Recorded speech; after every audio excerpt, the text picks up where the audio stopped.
ating dating Pangulo ay pinastos, hindi binagyan ng pagkakataon at nirakan ang kanyang right as a Filipino citizen. Anak! Bakit kasi natangay ito? Bakit napunta ron?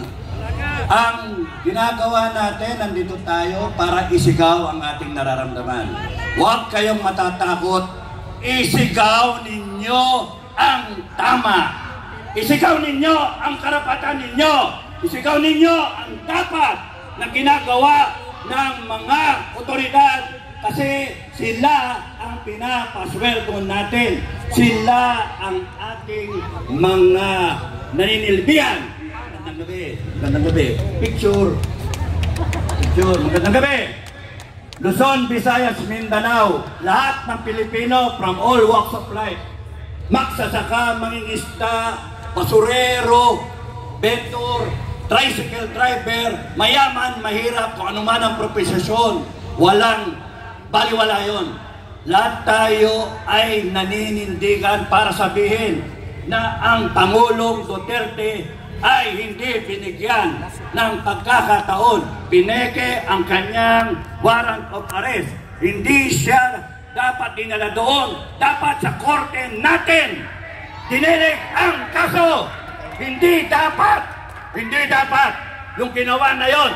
Kaya kayo, gobyerno, bring him home! Bring him home! Bring him home! Mga Pilipino from all over the world, mga Pilipino sa ibang parte ng mundo, Pilipinos, mga totoong Pilipino, tumayo kayo! Tumayo kayo! Lumaban kayo! Tumayo kayo! Isigaw ninyo ang inyong karapatan! Sumigaw kayo! At gawin natin sa mahinahon na paraan, hindi sa digman. Wag, doon tayo sa matahimik na paraan. Naintindihan ninyo? Naintindihan ninyo? Pero pagka kayo ay inapi, tumayo kayo. Pag kayo binastos, nirakan, ninakawan, tumayo kayo. Hindi pwede yung ganito. Mga Pilipino all over the world, maraming salamat sa suporta nyo. Mga Pilipino sa buong Pilipinas, maraming salamat. Araw-arawin ninyo, tumayo kayo hanggang sa matapos ito. Tapusin natin ito. Tapusin natin ito. Itaguyod ninyo ang ating karapatan, ang ating konstitusyon. Preamble. At mga citizens of the world, citizens of this planet, all freedom-loving people on earth, sumigaw din kayo para sa amin. Maraming salamat sa inyo. Paglaban nyo kami. Maraming salamat. Magandang gabi. On behalf of FGF, Filipino Guerrilla Forces, kami ay sumusuporta sa lahat. Thank you. Ang sinabi ni Bongbong Marcos, walang soberenya ang Pilipinas. Ang sinabi niya, ang hudikatura natin ay bulok. Walang sistema kung kaya kailangan yung kahihiyan na ibibigay natin ang mga kaso natin na siya dapat mismo natin kayang gawin ay ibibigay pa sa dayuhan. Yan ang sinabi ni Bongbong Marcos sa hudikatura at sa bawat Pilipino. Bulok ang justice system natin. So bawat justice, bawat judge, bawat lawyer, bawat law student, mainsulto kayo sa ginawa ni Bongbong Marcos ng pag-surrender ng ating soberenya. Sinabi din niya na ang Pilipino, itong taong ito na sinabi ni Vice President Inday, hindi marunong maging president. Eksakto ang pinakita niya. He surrendered a Filipino citizen sa ICC, sa isang dayuhan. Never na ginawa ni Rodrigo Roa Duterte yan. So it is incumbent upon everybody. Lahat tayo, matuto tayo mag-Ingles. Kasi ang audience natin ngayon ay ang audience ni Rodrigo Roa Duterte, the world stage. We will tell the world who Rodrigo Roa Duterte is and what that war on drugs really is. Somewhere like 88 to 92% of Filipinos approved of Rodrigo Roa Duterte's war on drugs.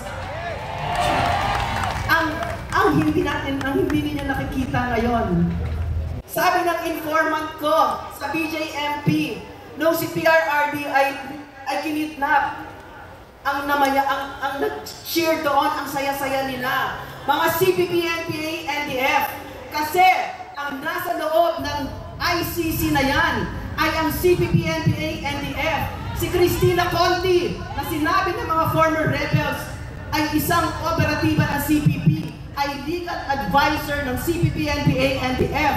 Sa kanila din nanggaling yung bloated, exaggerated na figure na 30 to 60,000 deaths daw.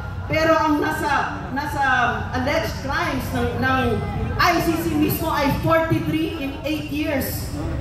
Sila ang may crimes against humanity, ang CPP, NPA, NDF na yan.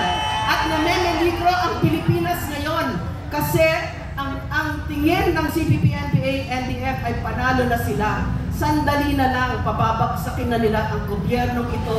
At madali yan kapag ang leader ay ganyan, katulad ni Bongbong Marcos.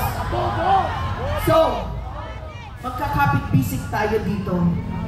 Dumadaan tayo sa isang madilim na kabanata ng ating kasaysayan. Pero sa aking pananaw, isa rin siyang kabanata na punong-puno siya ng pag-asa.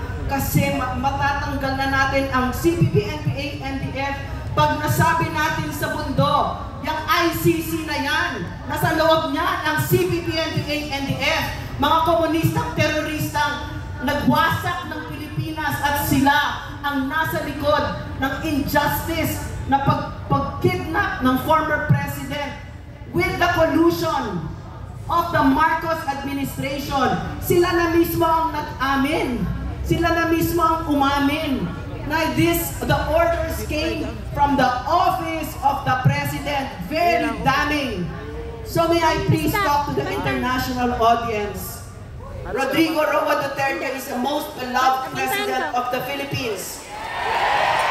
I had the privilege, I had the honor, I had the blessing to serve under such a president, and his trust and approval ratings from the time he sat in office till the time he stepped down until now is unprecedented in the known democratic world. And there is a reason for that. Rodrigo Roa Duterte comes but once in this lifetime. And this government of Bongbong Marcos kidnapped him. He wasn't given due process. He was taken in an airplane that the office of the president himself rented so that he could be kidnapped and brought to Hague. This Philippine president took his own citizen and surrendered him to the ICC and a kangaroo court, a court that has no respect from the international community. And I believe that none of us are separate, that we are all united. It doesn't matter if you are Filipino, or if you're from Hague, or if you're Chinese, or if you're from the United States. We are one. And this is happening all over the world. The lies that are being told by media about leaders who are real leaders are happening. The ICC is happening. The use of NGOs to steal from government is happening. We know this because we have been under the terrorism for over half a century of the CPP, NPA, and the F. Therefore, I would like to appeal to you. You are our protection. You are humanity's protection. Whatever diminishes one person diminishes the rest of humanity. There are plenty of persons that deserve to be in jail. The CPP, NPA, NDF is one of them. Fascists and plunderers, people who steal from the people, billions, trillions, of which Marcos and Tambaloslos are being now asked to explain themselves in the Supreme Court, are one of them. But definitely, Rodrigo Roa Duterte is not one of them. Help us to our fellow humans all over the world. Help us bring a most beloved, a most respected leader in this country. Thank you. Maraming salamat si Dr. Lorraine Badoy.